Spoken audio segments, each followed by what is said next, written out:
After months fighting for my life in the ICU, I finally came home. My daughter, Charlotte, had thrown all my belongings onto the lawn. "You're nothing but expenses now," she shouted, ignoring how I'd raised her alone. As she slammed the door, a chilling calm settled over me. That moment, I knew the daughter I sacrificed everything for was gone. And so was the old me. Like, share, and let us know where you're listening from. The day I finally left the ICU felt like a hazy dream. 3 months I'd battled a relentless infection, my body a battlefield, my mind a blur of pain and fear. The doctors had told me I was lucky to be alive, a survivor. But as I stepped out of the hospital, the crisp air felt strangely heavy, almost mocking. My legs, still wobbly and weak, protested with every slow, deliberate step towards the waiting taxi. My skin was pale, my hair limp, and the weight I'd lost made my clothes feel alien, hanging loosely on my frame. I was Eleanor Vance, but a fragile, diminished version of her. All I wanted was to go home, to my daughter Charlotte's house, where I had been living, and finally rest. The taxi hummed through the familiar streets, each turn bringing a mix of relief and growing anxiety. I had called Charlotte to let her know I was coming, expecting some relief, perhaps a small welcome. Instead, her voice had been clipped, distant. "Just get here, Mom," she'd said, before hanging up. I pushed the apprehension aside, telling myself she was just stressed. After all, having a sick mother living with you could not be easy. As the taxi rounded the final corner and pulled up to Charlotte's modest suburban house, my breath hitched. My eyes, still adjusting to the world outside a hospital room, widened in disbelief. Across the manicured front lawn, a vibrant, chaotic mess of color greeted me. My clothes, my cherished blue cardigan, the floral dress I wore to family gatherings, my favorite comfortable pajamas, even my sensible walking shoes, all scattered across the grass like colorful confetti after a cruel parade. They lay there, exposed and vulnerable, under the afternoon sun. The taxi door opened, and I struggled to pull myself out, relying heavily on my walker. Before I could even fully stand upright, Charlotte appeared in the doorway.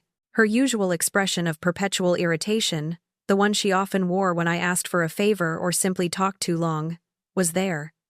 But today, it was different. It was colder, harsher, etched with a severity I had never seen directed so fiercely at me. Her arms were crossed, her stance defiant, her eyes narrowed. "I can't do this anymore, Mom," Charlotte called out, her voice sharp enough to cut through the quiet street. It wasn't a plea or a complaint. It was an announcement, a verdict. "You're nothing but expenses now." The words hit me with the force of a physical blow, stealing the last vestiges of strength from my wobbly legs. Expenses. That was all I was to her. Not a mother, not a person recovering from a life-threatening illness, but a financial burden. Shock rooted me to the spot. My hands trembled on the walker. Memories, vivid and raw, flooded my mind. I remembered Charlotte as a little girl, her tiny hand clutching mine. Her father had left us when she was 6, abandoning us without a backward glance. I had no family to rely on, no safety net. I worked 2 jobs, sometimes 3, cleaning houses, waitressing, anything to make ends meet, to ensure she had food on the table, clothes on her back, and a decent education. I skipped meals so she wouldn't go hungry. I wore worn-out shoes so she could have new ones. I sacrificed friendships, relationships, and any semblance of a personal life, all to raise her alone, to give her a chance at a better life than I had. And now, I was just expenses. My voice, frail and raspy from disuse, was barely a whisper. Where am I supposed to go? The question hung in the air, pathetic and desperate. Charlotte's response was a casual shrug, a dismissive flick of her wrist. She looked at me as if I was a stranger bothering her, an inconvenience. "I don't know. Figure it out." The sheer indifference in her tone, the complete lack of empathy, felt like a betrayal deeper than any physical pain I had endured in the hospital. Then, with a final, decisive gesture, she slammed the door shut. The sound echoed in the sudden silence, a definitive end to any hope I might have held. I was left standing on the curb, gripping my walker, my belongings strewn around me like evidence of a life that no longer mattered, discarded by the very person I had dedicated my life to. My chest tightened, a cold knot forming in my stomach. The humiliation was a raw, burning sensation, more potent than any fever or ache I'd felt in the ICU. The taxi driver, a kind man I had never met before, stepped out of his car. He approached me slowly, his face etched with concern. "Ma'am, you can't stay here like this," he said, his voice gentle. "Let's get you back in the car." A stranger showed more kindness than my own daughter.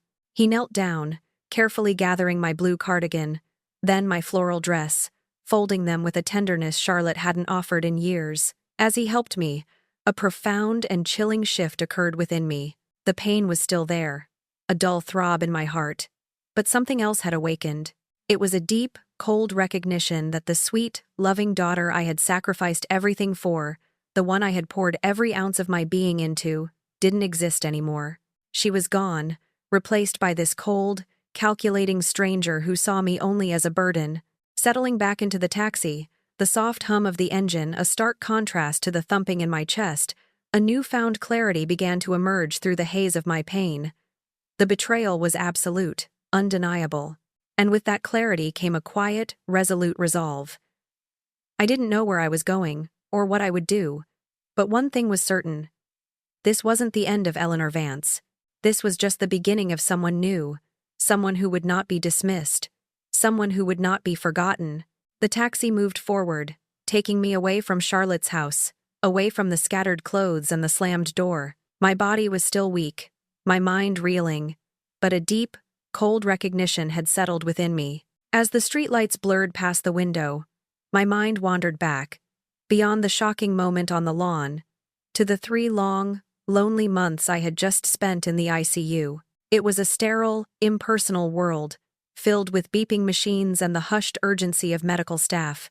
Day after day, I lay in that hospital bed, staring at the ceiling, waiting for visitors who never came. The stroke had hit on a Tuesday morning in October. It was a perfectly ordinary day, the kind you never expect to turn into a nightmare. I was in the kitchen, making pancakes for my granddaughter, Lily. The smell of maple syrup and warm batter filled the air, and Lily's excited giggles were music to my ears. One moment, I was flipping a perfect golden pancake, feeling a familiar warmth of grandmotherly joy. The next, a blinding pain exploded in my head. My vision blurred, my left arm went numb, and I felt a dizzying weakness spread through my entire body. The pancake turner slipped from my fingers, clattering to the floor. I tried to call out, but my tongue felt thick and heavy, the words trapped in my throat.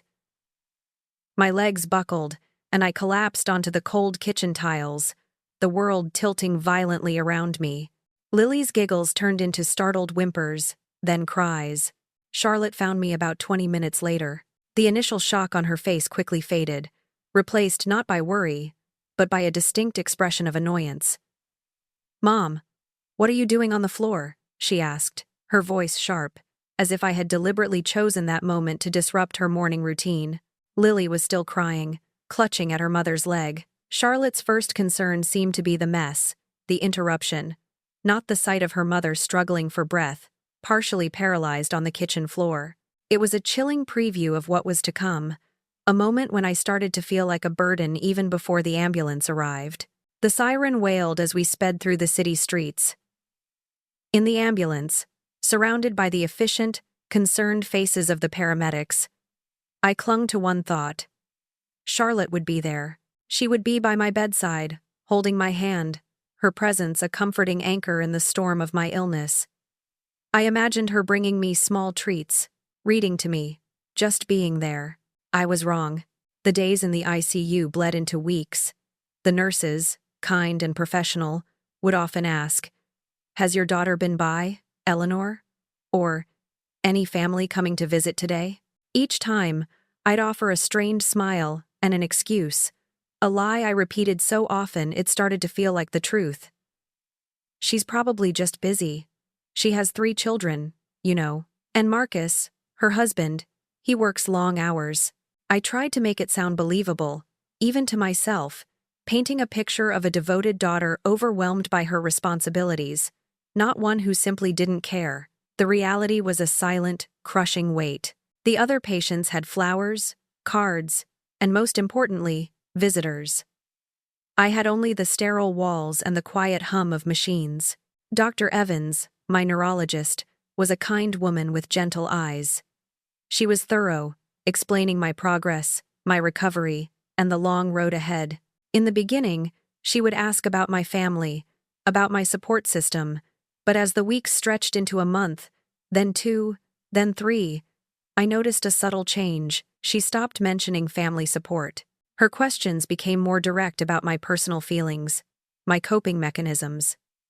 It was an unspoken acknowledgement, a quiet understanding that she knew I was facing this battle completely alone. Her silence spoke volumes, a profound sadness in her eyes that mirrored my own. It was Sarah, the social worker, who finally broke through my carefully constructed facade. She sat by my bed one afternoon, her expression warm but firm. "Eleanor, we need to talk about your discharge plan. Do you have other family members, friends who can support you?" The question, so simple, was like a dam breaking. The excuses crumbled. Tears welled up in my eyes, hot and stinging. "No," I whispered, my voice thick with unshed emotion. "No, I have no one else." In that moment of raw honesty, the full weight of my life choices crashed down on me. I had poured all my love, all my energy, all my hopes into Charlotte. I had put all my emotional eggs in one basket, and now that basket was empty, shattered. My physical therapist, David, a strong, cheerful man, was relentlessly positive. He pushed me through grueling exercises, celebrating every small victory. The first time I could lift my arm, the first step I took with the walker. "Remarkable determination, Eleanor," he'd say, beaming.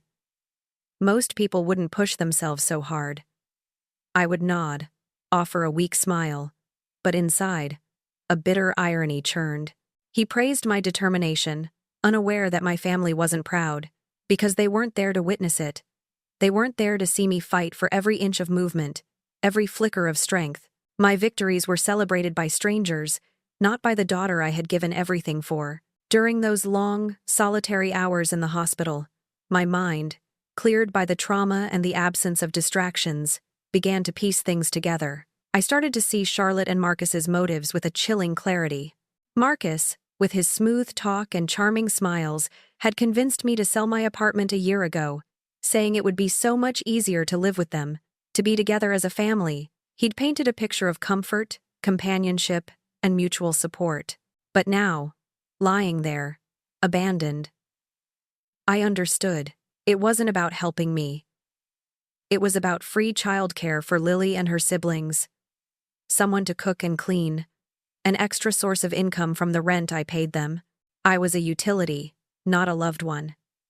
And now, after the stroke, I was damaged goods, unable to perform those duties, an expense without benefit. The realization was a cold, hard truth that stripped away all illusions.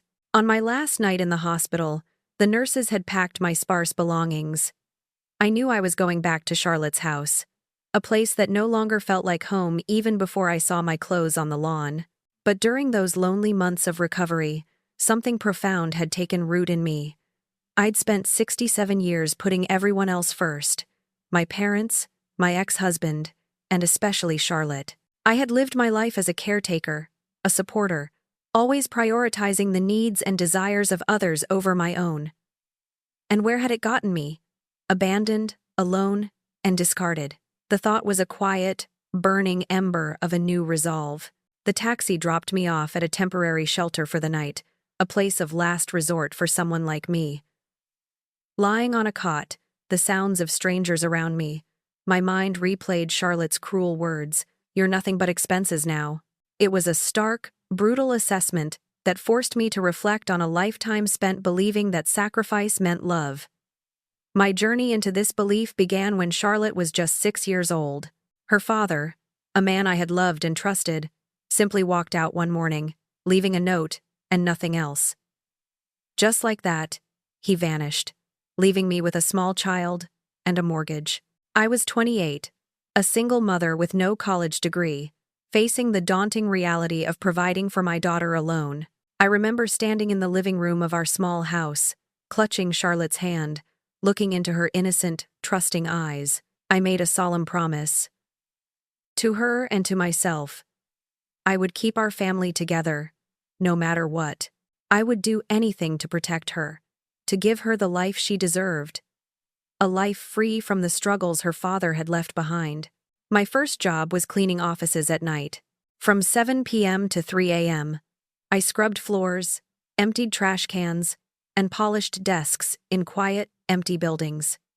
It was exhausting, lonely work, but it paid the bills, just barely. For $20 a week, a kind neighbor would watch Charlotte while I was gone, ensuring she was safe and cared for. I'd come home as the sun was rising, steal a few hours of sleep, and then be up again to get Charlotte ready for school, pretending I wasn't bone-tired. When Charlotte turned 8, I knew I needed more. The mortgage was a constant weight, and I wanted to afford small extras for her, not just the bare necessities. So, I took a second job at a grocery store on weekends. While I stocked shelves and rang up customers, Charlotte would sit in the small, dusty break room, doing her homework. Often, when I'd come to check on her during my breaks, I'd find her curled up on an old, stained couch, fast asleep, her school books still open beside her. It broke my heart to see her so tired, but I told myself it was for her future. One evening, after another long shift, I found Charlotte sitting at the kitchen table, her head resting on her hands. She looked up at me, her young eyes filled with a sadness that pierced my soul. "Mama, why do you have to work so much?" she asked, her voice small and weary. I knelt beside her, pulling her close, trying to hold back my own tears. "So you can have everything you need." "Sweetheart," I whispered, stroking her hair. "So you can go to college and be anything you want to be. I want you to have a life better than mine, a life full of opportunities." She hugged me tightly, and I truly believed she understood the depth of my sacrifice. As Charlotte grew older, her dreams became bigger, and so did my efforts. When she turned 14, she desperately wanted her first car, not just for independence, but because all her friends had one. I knew it was a luxury we couldn't afford, but I couldn't bear to see her disappointed. So, I did something I never thought I would. I sold my mother's engagement ring, the last tangible link to my own childhood, and a symbol of my parents' enduring love. Charlotte's face lit up when she saw the car, a used but reliable sedan. "I'll pay you back, Mama," she promised, her eyes shining with gratitude. "When I'm older, I'll take care of you. I swear." I believed her completely. Every word. Her senior year of high school brought the next big hurdle: university tuition. Charlotte had worked hard, getting into a good state university with a business program, but even state tuition was a mountain I couldn't climb with my 2 jobs. I took on a third job, cleaning houses on evenings after my office cleaning shifts. The exhaustion was constant, a bone-deep ache that never left. Still, it wasn't enough. With a heavy heart, I made the most difficult decision of my life. I sold my parents' home, the little blue cottage where I had grown up, filled with the warmth of childhood memories. It was the only way to ensure she could go to college. The house, more than just bricks and mortar, was the last piece of my own past, my inheritance. I gave it up for her future. Charlotte graduated with a business degree, looking radiant in her cap and gown. I was bursting with pride, seeing all my sacrifices culminate in her success. Soon after, she met and became engaged to Marcus Hayes, a charming, ambitious young man.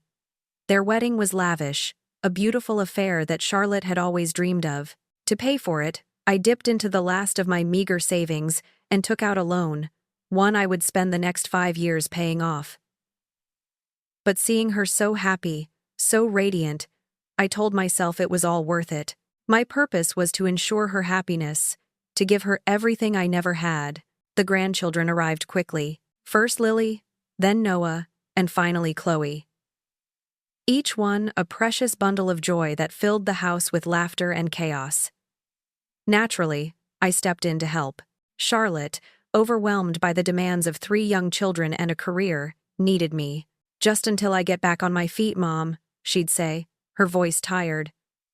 What started as helping out 3 days a week quickly became 5. Then, it evolved into staying over a few nights a week, helping with the night feeds, the early morning breakfasts. Eventually, it became easier to simply move into the spare bedroom. I became the living grandmother, always there, always available. I cooked, I cleaned, I did laundry, I shuttled the kids to school and activities. My days revolved around their schedules, their needs, their demands. Marcus, Charlotte's husband, would often say, "You're a lifesaver, Eleanor. We couldn't do this without you." He always said it with a smile, his words seemingly appreciative. But despite his words, despite my constant presence, I felt invisible. The children would run to Charlotte for comfort, for approval, for special moments. My sacrifices, my tireless efforts, went unacknowledged, absorbed into the background hum of their busy lives. I was there, but I wasn't seen. I was present, but I was not truly appreciated, and I allowed it. Because I still believed that this was love. The shelter cot was hard, the pillow thin, but my mind was sharp, replaying the slow erosion of my dignity. Living with Charlotte for the 2 years before my stroke wasn't a sudden fall. It was like watching myself disappear in slow motion. I went from being a beloved, indispensable grandmother to an unwanted, constantly criticized burden. The transition was insidious, a gradual chipping away at my sense of self, my worth. It began with small, seemingly harmless criticisms, uttered with a sigh or a dismissive wave of the hand. I would load the dishwasher, and Charlotte would restack it, explaining how I was doing it wrong and wasting space. I'd fold a pile of laundry, and she'd refold it, commenting on my messy technique. Marcus would sometimes roll his eyes, a small gesture that spoke volumes, confirming that my efforts were not just imperfect but irritating. Each tiny correction, each implicit judgment, chipped away at my confidence, making me feel clumsy and incompetent in my own daughter's home. Then came the subtle shifts in expectations. Charlotte would tell me, "Mom, you don't need to wait up for us." Yet, whenever she and Marcus had plans, it was simply assumed I would babysit. There was no discussion, no request, just a casual, "We'll be back late," as they headed out the door. My evenings became a solitary vigil, waiting for them to return. My sleep always fragmented, always on alert for the cries of a child or the late-night creak of their car pulling into the driveway. The children, too, began to change their behavior towards me. Lily, my sweet granddaughter who once clung to my side, started to seek out Charlotte for comfort, for stories, for help with her drawings. When I offered to help Noah with his homework, he would often say, "No thanks, Grandma. Dad already helped me with that," even if Marcus hadn't been home all evening. Chloe, the youngest, barely acknowledged my presence, running past me as if I were a piece of furniture, her tiny world revolving solely around her parents. I felt like a ghost in their home, a shadow.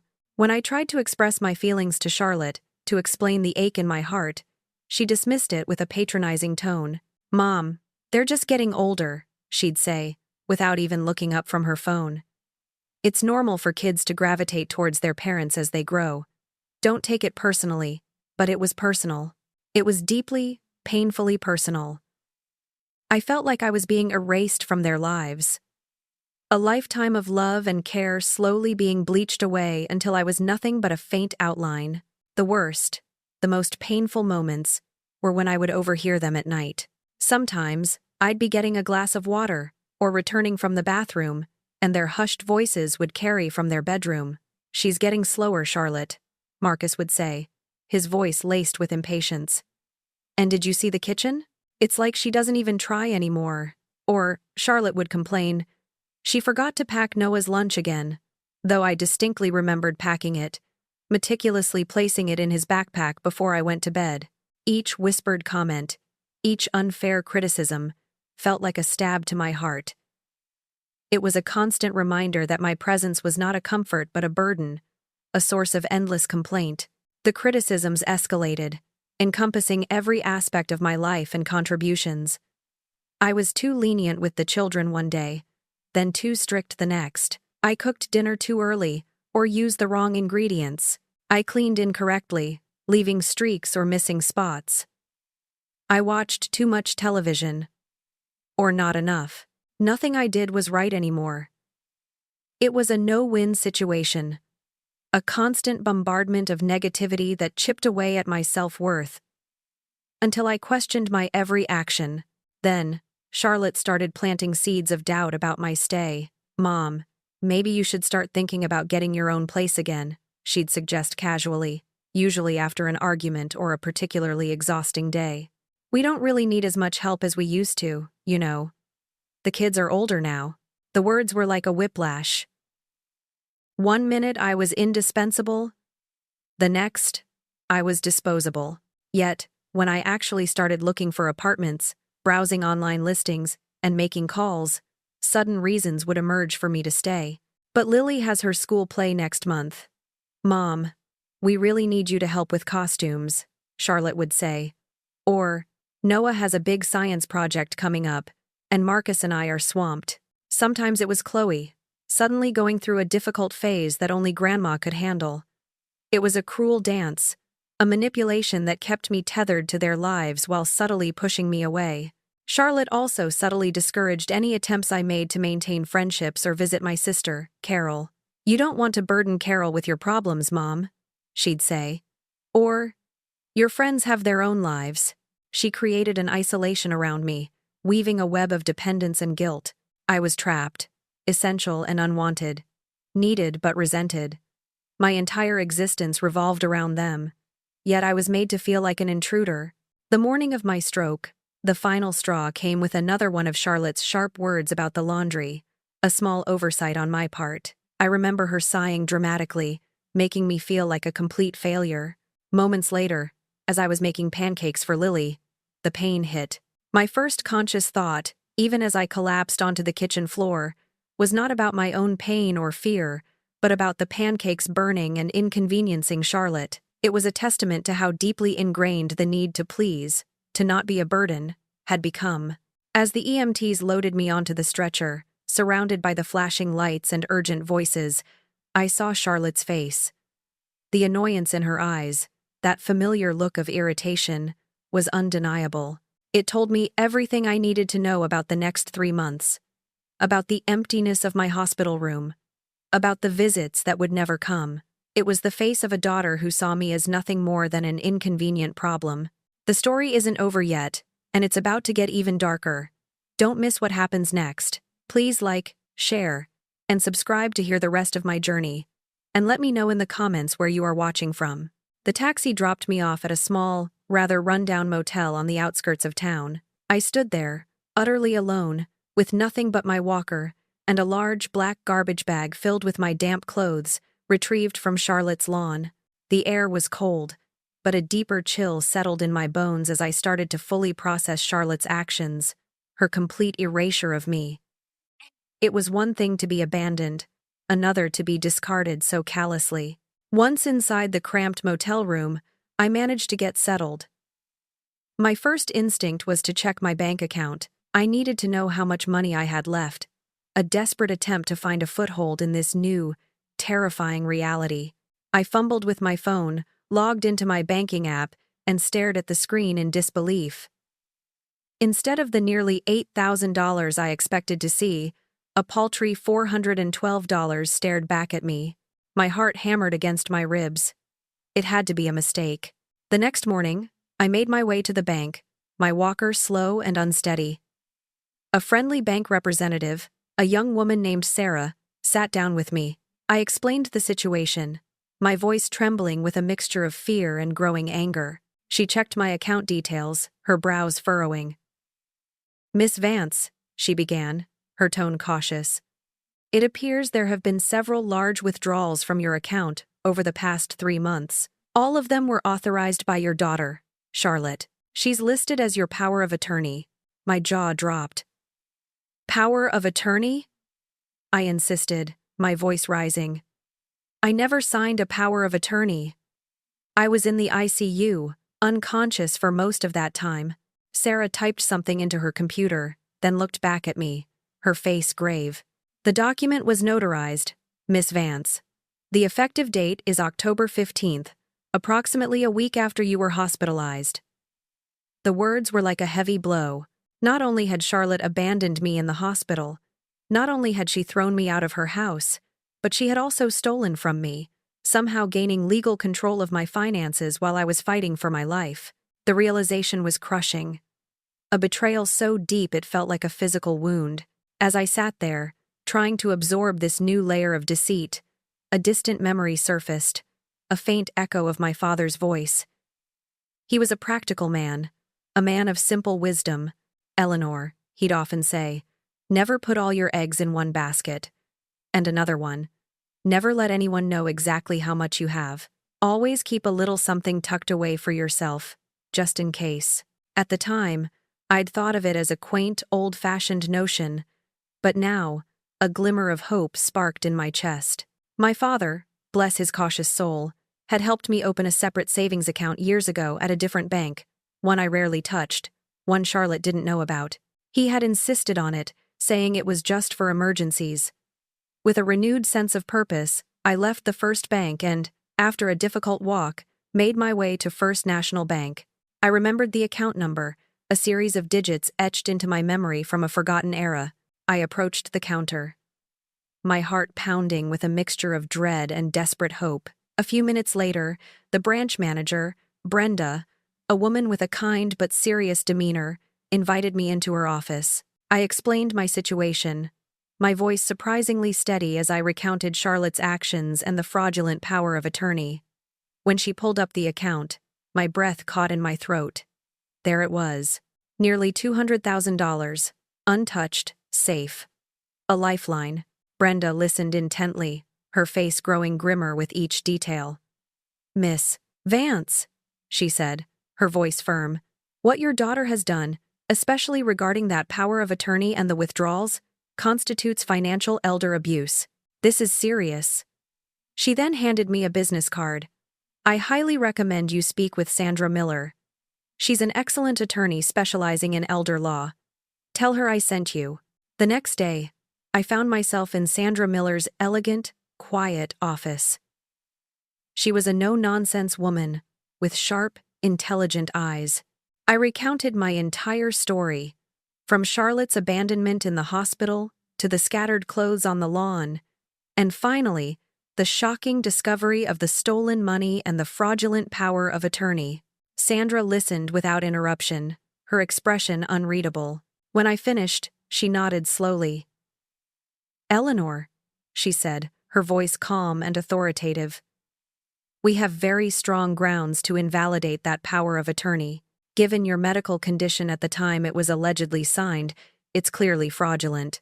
She paused, then looked directly at me. But I need to ask you something important. Are you prepared for this to get ugly? This will be a fight, a legal battle against your own daughter. It will be public, and it will be painful. I met her gaze, a cold fire burning in my eyes. Sandra, I replied, my voice steady. It's already ugly.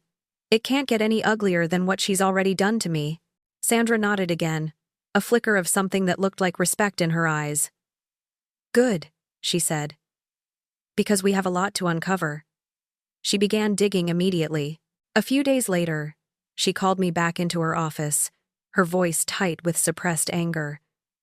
Eleanor, I found something chilling. She placed a stack of documents on her desk. Your daughter, Charlotte, had already filed paperwork to declare you mentally incompetent. She did this 2 weeks before your stroke, Eleanor. Before you were even sick. My blood ran cold. Before my stroke? Before I was even in the hospital? Sandra continued, her voice low. She also contacted several nursing homes, inquiring about long-term care facilities, and made plans to be appointed your legal guardian, controlling not just your care but all your finances. She pushed the papers towards me. Eleanor. This wasn't an impulse reaction. This wasn't something she did in a moment of stress after your stroke. This was premeditated. She planned to have you declared incompetent, move you into a nursing home, and take over your money. This was all in motion long before you collapsed. I picked up the papers, my hands trembling. The words blurred before my eyes, but the meaning was crystal clear. Charlotte hadn't just neglected me or stolen from me.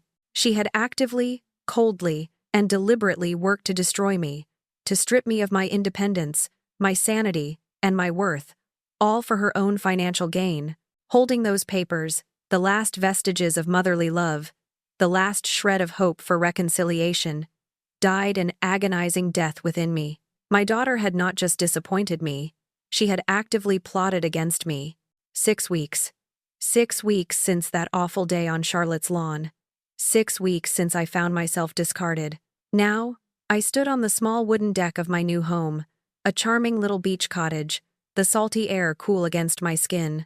It was small, modest, but it was mine. Completely, legally, undeniably mine. The waves crashed softly in the distance, a soothing rhythm I hadn't known I craved.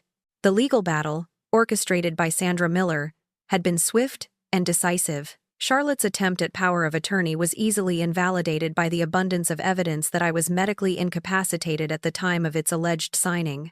The bank records, the medical reports, Charlotte's own emails to nursing homes, it all painted a picture of calculated fraud and elder abuse. A quick settlement was reached. My stolen money, every last cent, was returned to me with additional penalties for Charlotte. Her control, her carefully constructed scheme, was nullified. In these past weeks, I had been adapting to my physical limitations, slowly regaining strength, both in my body and my spirit. I was still using a walker, but each day brought a little more independence. For the first time in decades, I was enjoying peace, quiet, and the blessed absence of constant demands. My time was truly my own, to spend as I pleased. I read, I walked along the beach, I cooked for myself. It was a life I had earned. On a Thursday morning, the familiar black sedan pulled into my gravel driveway. Charlotte's car. I watched it from my kitchen window. I had been expecting her visit. Sandra had warned me that Charlotte would eventually come, once the reality of the legal situation, and its consequences, fully hit her. I felt no fear, no anxiety, just a weary sense of inevitability. I opened the door before she could knock. Charlotte stood on my doorstep, looking smaller. Not physically, but her usual aggressive confidence was gone, replaced by a visible uncertainty. Her shoulders were slumped, her eyes red-rimmed. "Mom?" she said, her voice thin, almost a whisper. "Can we talk?" I stepped aside, allowing her to enter. She looked around the small living room, her gaze lingering on the ocean view from the deck. She sat on the edge of the sofa, twisting her hands in her lap. Then, the words tumbled out, a torrent of self-pity and desperation. "Marcus and I are getting a divorce," she choked out, her voice cracking. "His parents found out about everything. About what happened with your money. About the guardianship papers. They said they couldn't be associated with someone who would steal from their own mother." She paused, taking a ragged breath. "I'm losing the house, Mom. I can't afford the payments on my own. Marcus is fighting for full custody of the kids. I'm going to lose everything." She looked up at me, her eyes pleading, searching for something in my face. The daughter I saw was a stranger, stripped bare by her own greed and misjudgment. All I saw was panic at the consequences of her actions, not a flicker of genuine remorse for what she had done to me. "Why are you telling me this, Charlotte?" I asked, my voice calm and steady, devoid of emotion. I'm sorry, Mom," she stammered, a hollow apology that tasted like ash in my mouth. "I really am. I was just so overwhelmed. With the kids, with work, and then you got sick." I held up a hand, stopping her. "Overwhelmed?" I repeated, my voice still quiet, but firm. "You didn't visit me once in 3 months while I was fighting for my life. Not once. You stole my money, every cent in my checking account. You threw my belongings, the last remnants of my life, onto your lawn for the world to see. What did being your mother mean to you then, Charlotte?" "What did I mean?" Her eyes darted away, unable to meet mine. I just panicked. Mom, she insisted, trying to cling to her excuse. I didn't know what I was doing. I was scared. You know about that? I asked, a faint smile touching my lips. My voice was calm, almost conversational, but the words carried the weight of everything I had learned. I know about all of it, Charlotte. The nursing home applications, the guardianship papers. Everything you filed before my stroke. This wasn't a moment of panic. This was planned. You plotted to declare me incompetent and seize control of my life, my money, my future, long before I even fell ill. Her face went pale, her eyes wide with shock. The carefully constructed facade crumbled completely. She had no idea I knew. You wanted to make sure I was contained, I stated, the finality in my voice unmistakable. There's a difference. I stood up, moving towards the door. The conversation was over. I want you to leave, Charlotte, I said, opening the door, and I want you to go home and think about what kind of person you've become. Think about how you treat people. Think about the choices you've made and the consequences you're now facing. I looked out at the ocean, then back at her, setting my final boundaries, solid and unmovable. I won't be anyone's ATM or babysitter anymore. As she shuffled towards the door, defeated, a single tear traced a path down her cheek. I do love you, Mom, she whispered, her voice choked with emotion. I looked at her, this stranger who shared my DNA but none of my values, none of the love or sacrifice I had poured into her. I hope someday you learn what love actually means, Charlotte, I replied, my voice gentle, but resolute. She left, and I closed the door, the click echoing in the sudden silence. I walked out onto the deck, the ocean breeze a balm on my face. As I watched the endless expanse of the water, a profound sense of freedom washed over me, a peace I hadn't felt in decades. My dignity, battered and bruised, was finally restored.